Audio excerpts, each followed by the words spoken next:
What's going on YouTube? It's Vinny here, and today I'm going to be showing you guys how to do front sway bar links on a 2006 Subaru WRX. So first thing you guys are going to want to do is just jack up the car and pop off your wheels. Alright, we are under the driver's side front tire, and I just want to show you guys where the sway bar links are located. If you look right here, you'll be able to see this link on the top is completely destroyed. The boot ripped and it's all rusted out inside. See, as you guys can see, that one's totally gone. We're going to be replacing these today. So these are going to be the new sway bar end links that we're going to be installing. These are Cartboy. They're for 02 to 07 Subaru WRXs and STIs. So the tools you guys are going to need for this is a 14mm swivel socket, as well as a 14mm wrench. You could also use 14mm sockets on ratchets or two 14mm wrenches, but this is probably the recommended setup to get these off, make it the easiest for you. So if you guys look over here, I actually had to get an extension. Found that this was the easiest way to reach the rear bolt on your sway bar end link. All right, we're gonna try to break her loose. See if she comes loose the first try. If not, then we can use WD-40 and let that soak for a little bit.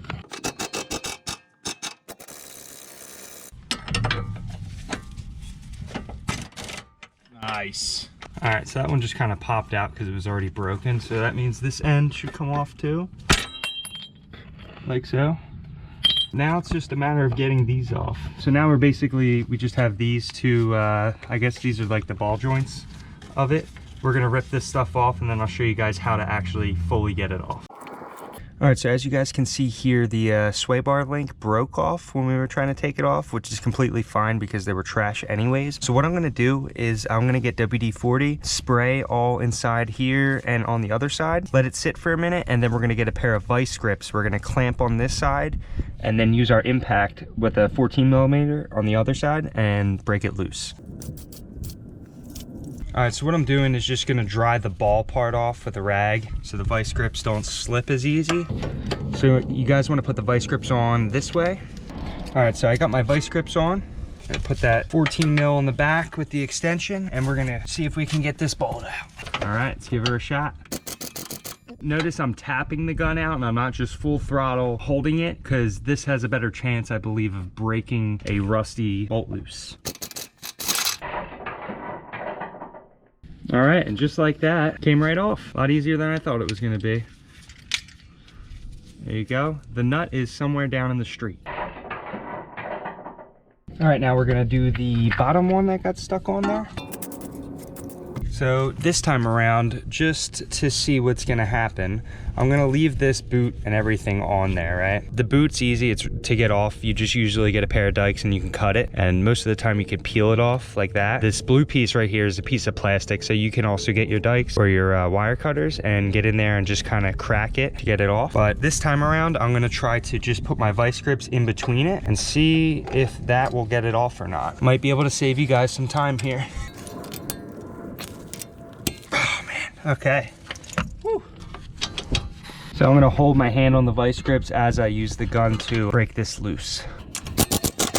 And look at that. So that'll save you guys even more time. Just get a pair of vice grips, clamp that bitch on there, and give her a go. Clean her up. So now you guys are gonna take your new front sway bar end links, and we're gonna assemble the hardware to install. So you're gonna wanna take the bolt and a washer that goes into one side, and then the other side's going to be, once it's through the sway bar, you're gonna put the other washer and the nut. All right, so the next part of the installation, what you're gonna do is put your sway bar link up to the bar, and I'm gonna put my bolt from the inside facing outwards. I tried to look online for the correct positioning, and it seems like this is the way most people do it. You're gonna install the bottom one, and you're gonna notice that it's kind of tough to get it in there. So what you're gonna probably have to do is pull up on your sway bar and then push the bolt through. And if you're still having trouble, you can either disconnect the other side or get a pry bar and try to pry the sway bar up a little bit to get it through. See if I can get it in here by hand first. Make sure they're both all the way on. Then you're gonna get your washers and the nuts, screw those on. And And all of these parts will have a link in the description below. All right, so here I'm just trying to check the size of the new hardware. The old hardware was a 14mm for the original OEM parts. The new hardware that's right here is a 17mm. I'm gonna show you guys now. You're gonna need a 17mm wrench on one side and a socket on the other side to tighten this stuff up. I'm going to use air tools and a wrench. You guys can use ratchets and a wrench or 2 wrenches. I'm gonna start with tightening the bottom bolt. So you're gonna see it kind of pulled on this top, so you don't wanna go too tight. And now we're gonna do the top one. All right, now we're gonna go back to the bottom one.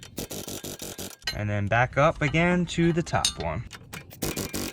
So you guys can see, that's what it should look like when it is complete. All right, you guys are now looking at the passenger side front sway bar link. Lube up Endlink.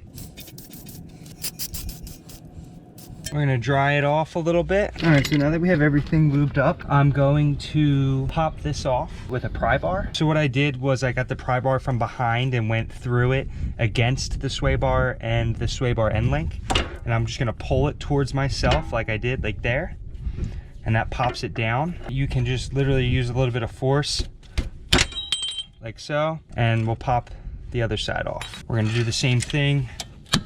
Vice grips. You're gonna have a 14mm socket on there. Hold your vice grips. Tap, tap, tap. Off she goes. Other side vice grips. Have the extension. You're gonna hold the vice grips. Give her a tap, tap. And that's not how you do it. Hold our vice grips again. Give her a tap, tap. All right, so right there you're seeing it's not coming off. Break off this ball, maybe be a little easier. Dry that. So now you have a way better grip on this end link. All right, we're gonna hold our vice grips and give her a tap tap. Boom, there she goes. That's how you do it. So you're gonna get your sway bar link up there, bolt going from the inside outwards, like so, and then bolt and a washer again through the inside. I'm gonna have to finagle with the sway bar and the end link a little bit to get this all the way in. Try not to damage the threads. So I'm gonna pull up on the sway bar, which will help me get this bottom bolt in. There we go. Now you see when I did that, it kind of gave me a gap on the top one. Just gonna wanna try to squeeze that together a little bit. You're gonna put your washer and your 17mm nut on the bottom and the top. So we're gonna go ahead and tighten up the bottom bolt. Now we're gonna go ahead and tighten up the top bolts. Now we're gonna go back down to the bottom bolt, tighten that one up completely. And back up to the top bolt. And there you go. And as you guys can see, both the new front Parkboy sway bar end links are installed. I'm going to just put the tires back on and then give it a test drive. All the parts and tools used in this video will be in the link in the description below. So I hope you guys enjoyed the video, learned something new, installed some front sway bar links on your Subi. Stay tuned for the next one that's gonna come out. It's gonna be on the rear sway bar links. I'm gonna post a video about that soon to come. If you guys like the video, leave a like. If you want more of this content, don't forget to subscribe. If you have any questions, just leave a comment and I'll get back to you guys through there. I hope you guys enjoyed. Later.